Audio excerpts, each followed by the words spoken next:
Hi, good morning guys. Since holiday dito, Thanksgiving is coming, so walang pasok ang mga bata 1 week.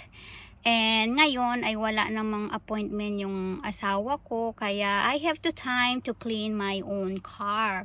So kasi yung yung dealer, naglilinis naman sila, courtesy cleaning, kaso lang hindi naman siya masyadong malinis.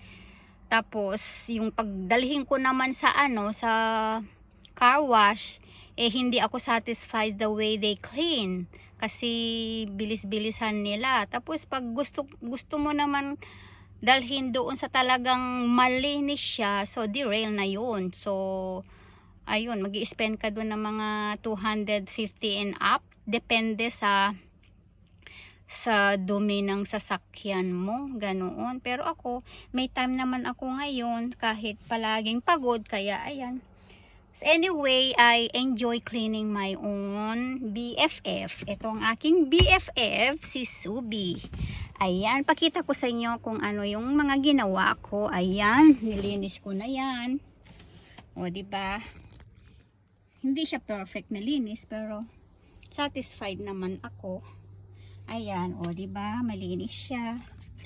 I-move natin ito. Ayan, ang aking BFF. Andali. O yan, okay na siya. Ayan, o diba? Kita nyo yan? O yan, ang aking BFF ay malinis na siya. Pogi na siya. Ayan, tignan mo naman sa likod. O, clean na rin siya. O diba? Ayan. Mabango na siya, happy na siya. Kaya hindi ko pa na vacuum, kaya ayan, may mga dumi-dumi ng konti, hindi ko pa siya na vacuum. So dalhin ko sa gasoline station, meron doon, mabilis mag vacuum lang. Ayan. Tapos sa likod,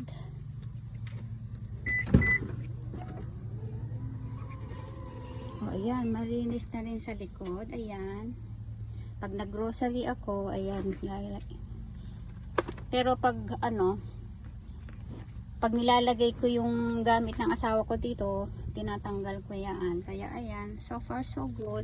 So ayun, may close naman yan. Pag may laman na grocery kami, kailangan takpan. O, diba? Okay siya. Close na natin. Ayan ang pinaghirapan. O, tingnan naman ninyo. O, diba guys, ang linis. O, ang kintab na niya.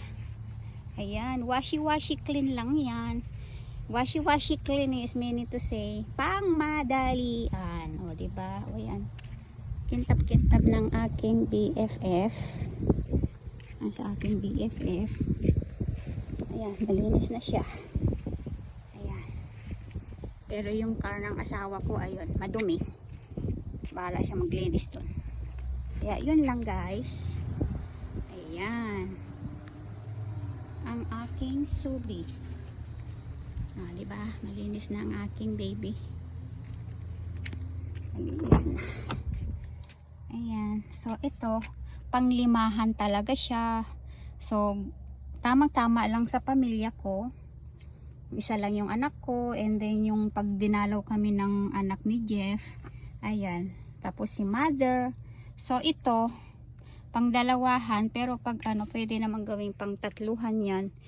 Ayan, pwedeng gawing ganun yan. O di syempre naging tatlo na sila.